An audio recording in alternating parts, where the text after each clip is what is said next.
अस्सलाम वालेकुम दोस्तों। इससे पहले कबूतर के पहचान और उसी के साथ कबूतर के ब्रीडिंग के ऊपर हमने बात की थी। आज हम कबूतर से परवाज़ किस तरह ली जाती है और सही परवाज़ किस तरह कराई जाती है इस पर बात करेंगे।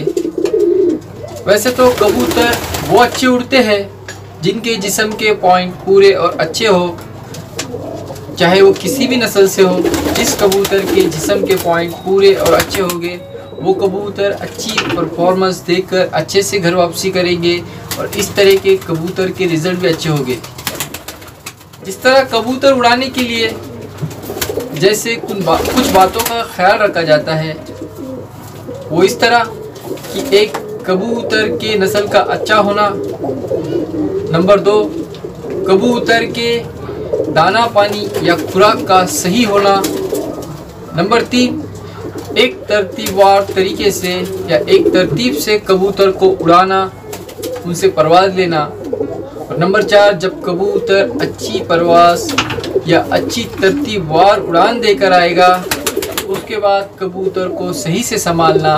और उसी के साथ जब कबूतर इन सारी बातों पे खरा उतरे, इन सारी बातों से अच्छी परवाज़ दे और अच्छी उड़ान दे, तो दोबारा जब हम उसे उड़ाए तो उसे जानकर और समझकर उड़ाना।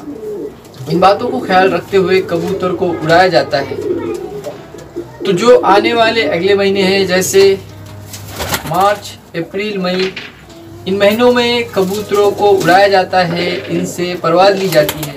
तो जो इन महीनों के लिए कबूतर उड़ाए जाते हैं तो उनको उड़ाने के लिए उसकी मेहनत की शुरुआत सर्दी के मौसम से ही होती है। जिस तरह कबूतर अगस्त आखिर महीने से या अगस्त महीने में अपने पर को झाड़ना शुरू करते हैं, सितंबर महीने के आखिर तक अपने पर झाड़ते रहते हैं।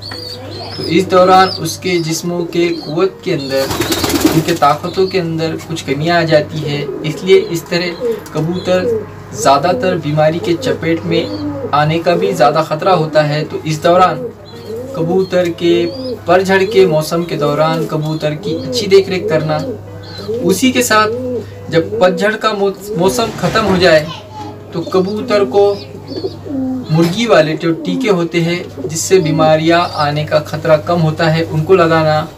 उसी के साथ सर्दी के पूरे मौसम में कबूतर की खिलाई पिलाई होती है, उन्हें खुराक दिया जाता है, उसके जिस्म को फिट फाट तैयार किया जाता है। उसके लिए कबूतर के जिस्म का सही होना, उसके पेट के अंदर जो दीगर मखलूक़ात है जो जिसे हम कीड़े, वॉर्म्स, अलग अलग किस्मों की जो होती है उन्हें बाहर निकालना और इस तरीके से उनकी डिवॉर्मिंग करना, इन बातों को भी देखा जाता है। और सर्दी के मौसम में जैसे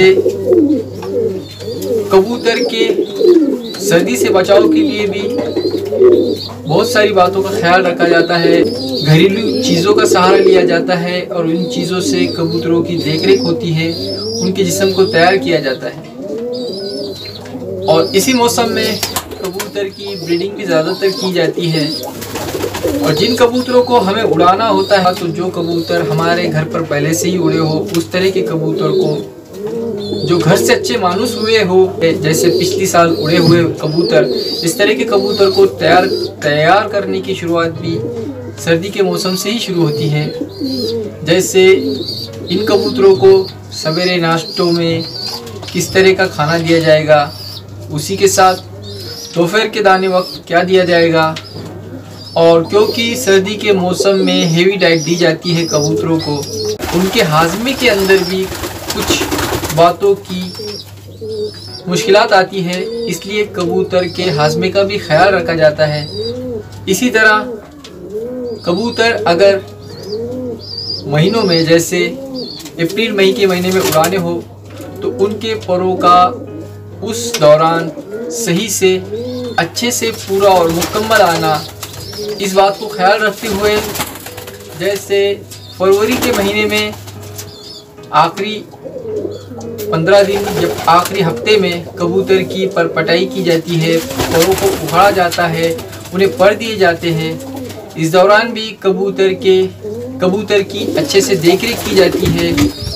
इस तरह बहुत सारी बातों को ध्यान में रखते हुए और बहुत सारी चीज़ों के ऊपर मेहनत करते हुए कबूतर को तैयार किए जाते हैं, फिर उन्हें उड़ाया जाता है। तो एक तरतीब से चलते हुए कबूतर को उड़ाया जाए तो अपनी परफॉर्मेंस अच्छी देगा, और वो किस तरह से की जाए इस पर हम आहिस्ता आहिस्ता बात करेंगे। तब तक के लिए अल्लाह हाफिज़, जय हिंद, जय भारत।